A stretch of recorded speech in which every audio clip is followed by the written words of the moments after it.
মুসা আলাইহিস সালাম আল্লাহর সাথে সরাসরি কথা বলতেন। ওয়াকাল্লামাল্লাহু মুসা তাকলিমা, সুবহানাল্লাহ পড়েন। আওয়াজ তুলে সবাই বলেন সুবহানাল্লাহ।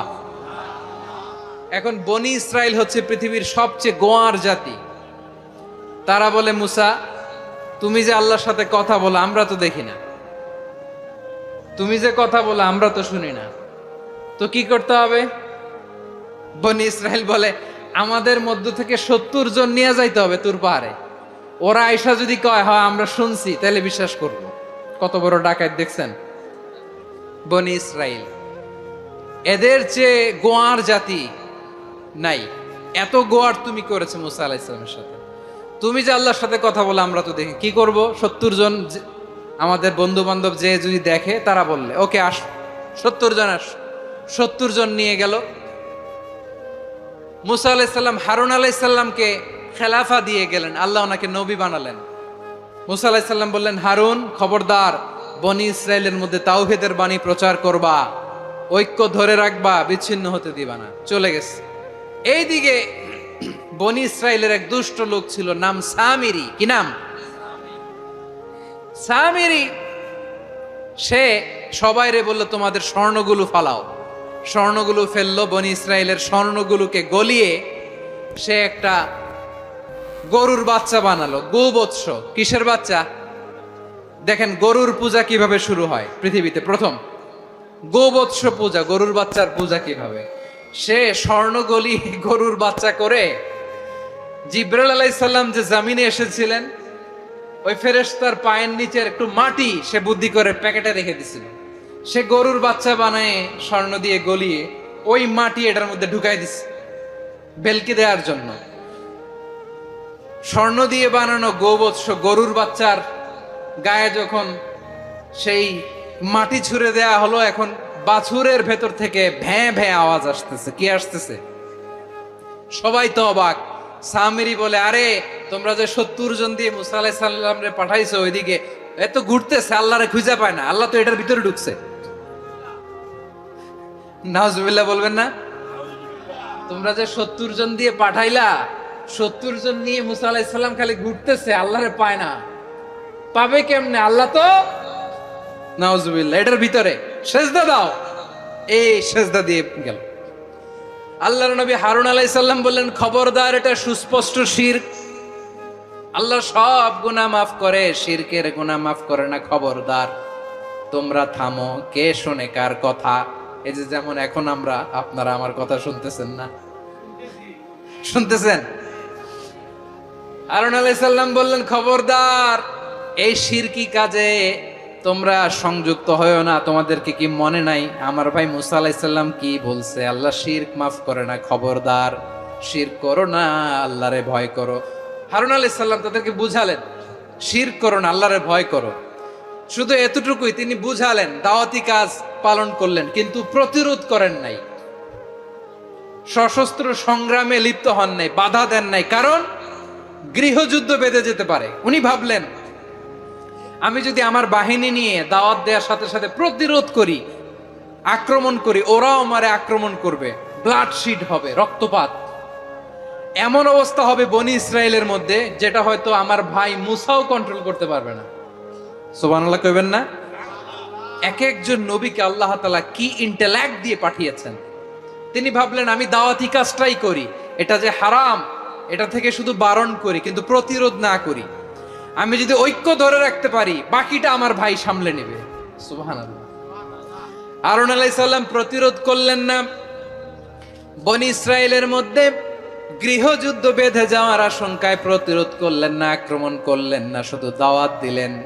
ইন দা মিনটাইম মুসা আলাইহিস সালাম আল্লাহর সাথে কথা বলে যখন ফিরে আসলেন, দেখলেন বনি ইসরায়েলের অধিকাংশ লোক মুশরিক হয়ে গেছে।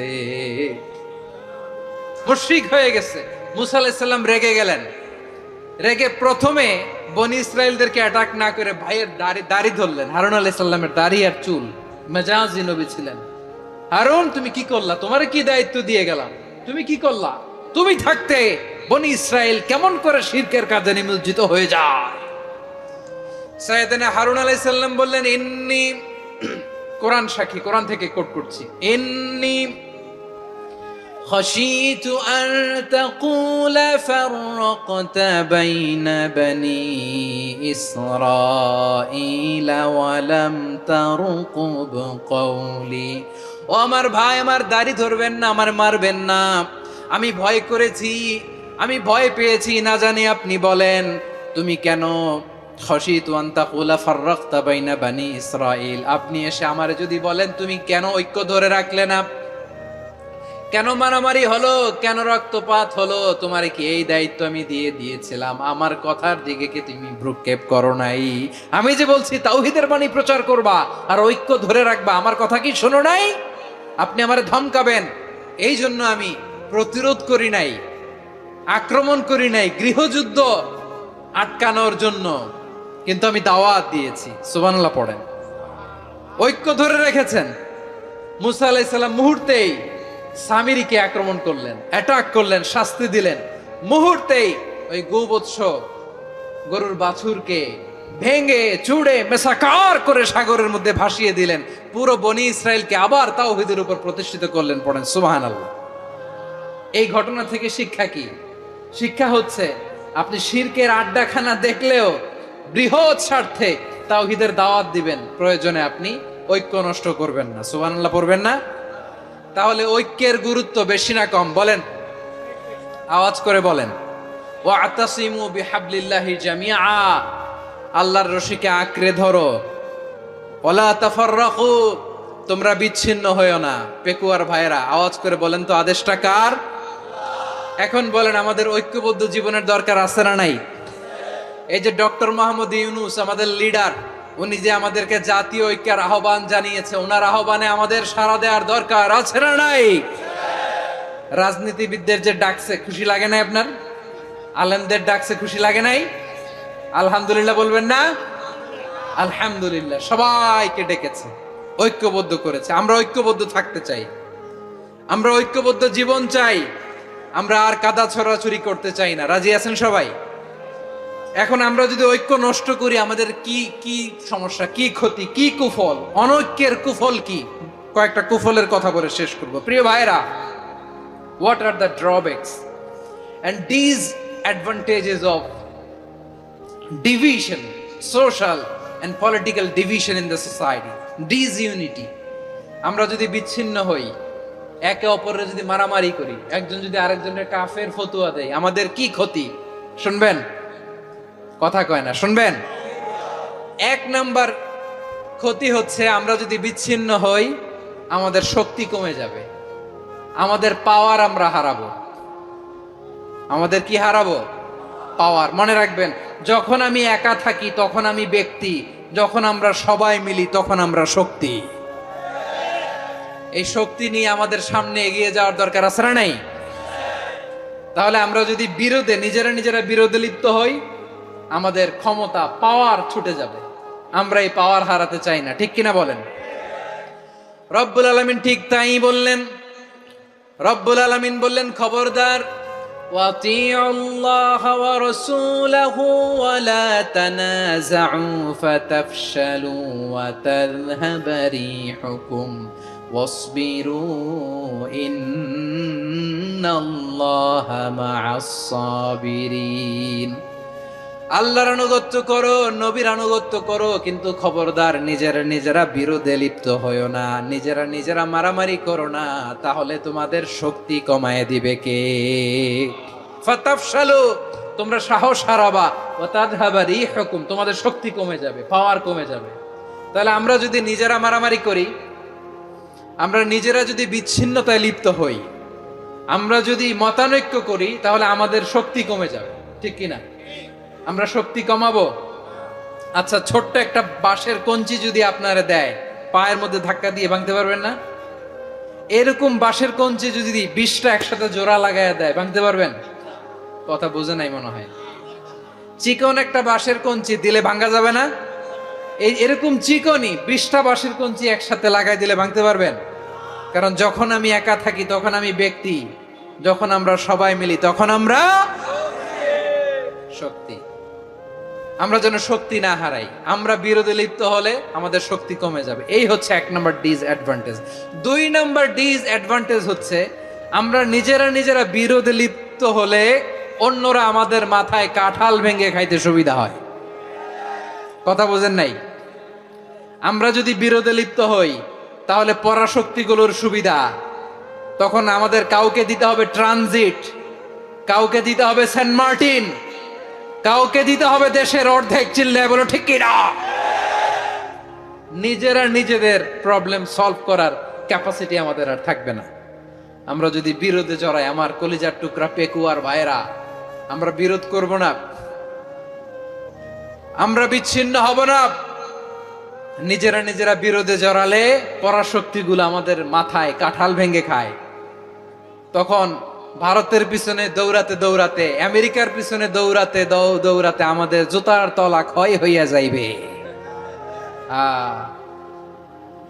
নিজেরা নিজেদের প্রবলেম সলভ করা যাবে না।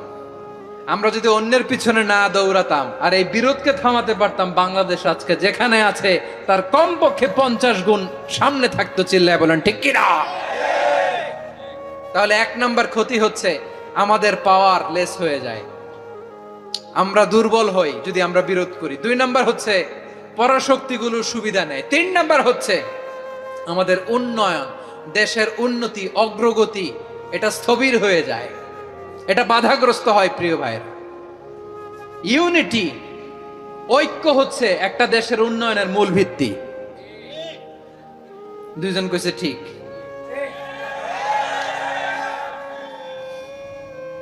এদিকে এখন কয়েকজন কইছে ঠিক।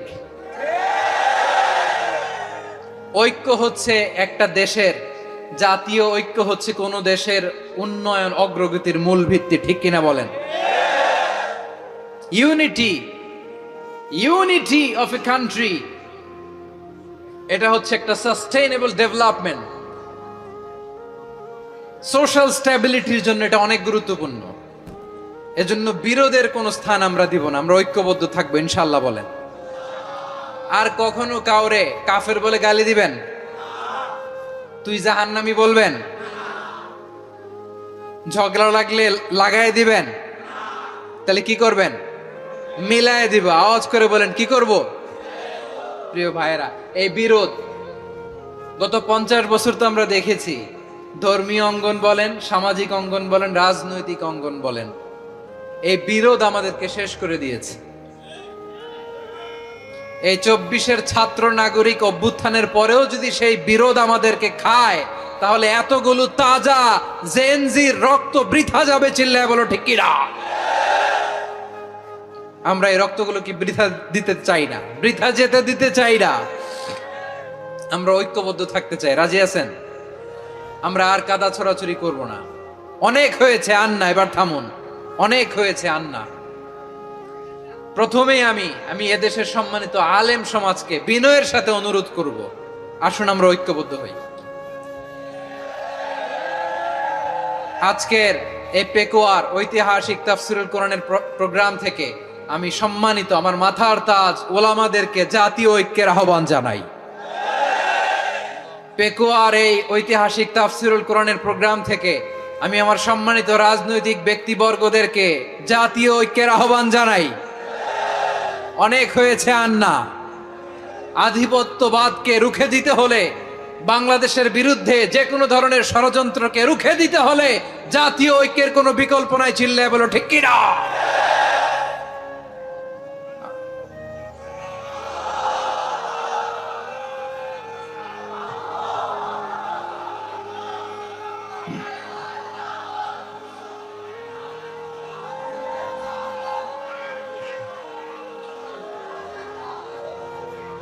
আমার প্রিয় ভাইয়েরা, আমার ভাইয়েরা, আর কাদা ছড়াছড়ি করব না ইনশাআল্লাহ। বলেন আল্লাহুম্মা ফারশাদ। আল্লাহ তুমি সাক্ষী থাকো, আল্লাহ তুমি তৌফিক দাও। আওয়াজ করে পড়েন আমিন। আর একে অন্যকে কাফির বলে গালি দিব না। ঠিক কিনা বলেন? রাজি আছেন? ধ্বংস করে দিয়েছে আমরা আমাদেরকে। আপনারা হালাকু খানের নাম শুনেছেন? মঙ্গল অধিপতি হালাকু খান বাগদাদের আমাদের বিশাল দারুল হিকমা লাইব্রেরিকে ধ্বংস করেছে। 10 লক্ষ মুসলমানদেরকে কচুকাটা করে গণহত্যা করেছে, জানেন? আমাদের সভ্যতা সূতিকাগারের কেন্দ্রবিন্দু ছিল বাগদাদ।